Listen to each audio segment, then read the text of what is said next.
All right. Hello and welcome to Anti-Racism and Inclusive Leadership Continuing Ed. I'm Clara Anderson Sainte. This is Vladimir Sainte. We'll do a little bit deeper introduction in a second, but welcome. You're in the right spot and we'll get started. We did set up some formal objectives, which feel pretty basic in all reality, but we also talk about the need to level set to make sure we're all operating from the same understanding of some of these words.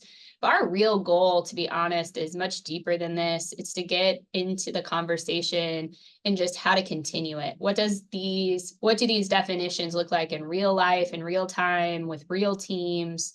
How do we move in our spheres of influence to make things a little bit better and more intentional? But with the, kind of logistics, this one's live. It is being recorded for online CEU purposes so that others can access it at a later date. So if you do not want your audio or video to be recorded, you are welcome to just use the chat the entire time. If you don't mind, I'm sure a few of you don't, that you are welcome to come off mute when we have our share out and our question times. But we do have an intentional slide about every 30-ish minutes just to really center ourselves. Vlad reminded me this morning that I need to go slower, and I don't know how to do that. I just don't. Part of that is the natural cadence of my speed of speech. Some of that is nerve, some of that's excitement, some of it's just passion about this conversation in general. So it is always on an evaluation of my presentations that I go too fast. You will have access to the PowerPoint. You will have lots of resources after this, so don't feel the need to keep up with what's on the slide. We're going to divert and tell stories and talk about how this looks in our real life more often.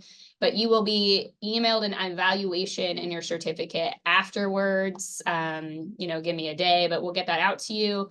But, honor yourself and your needs, but feel free to pause us. We're incredibly informal. We'd rather this be more of a dialogue, even through chat.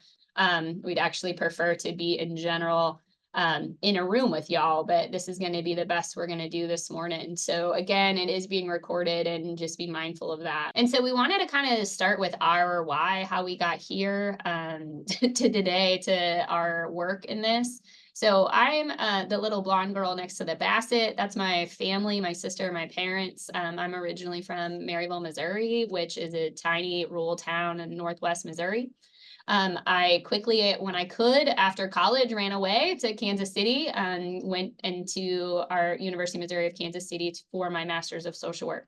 My LGBTQ advocacy and social justice mindset really kind of started around that age. And not very long into that program, I met this guy who became quickly my best friend, and then later my partner in all senses of the word. But my career really started in hospice and grief counseling. It's my specialty of end-of-life care and working in cancer as well.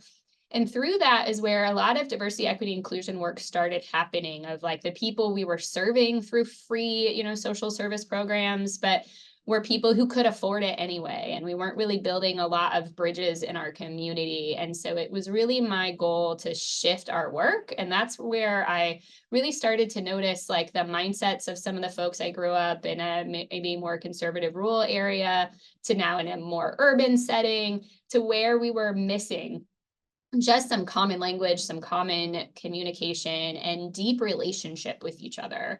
And so for me, the bridge has always represented where I came from and where I really believe in myself and where I am now. And so I have a private practice here in Kansas City. I do a lot of DEI consulting. I teach continuing ed, obviously. I adjunct for the University of Kansas and provide clinical supervision. So all the things all the time. But for me, it really comes around to this quote, because I'm often like, what the hell am I doing as a white woman who's cishet in this field doing this talk?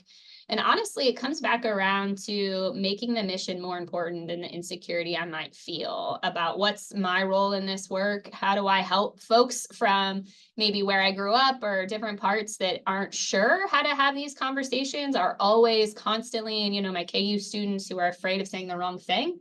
So they feel very paralyzed, they don't want to offend. And so to really push through that insecurity, that discomfort, to get to the real work is what drives me.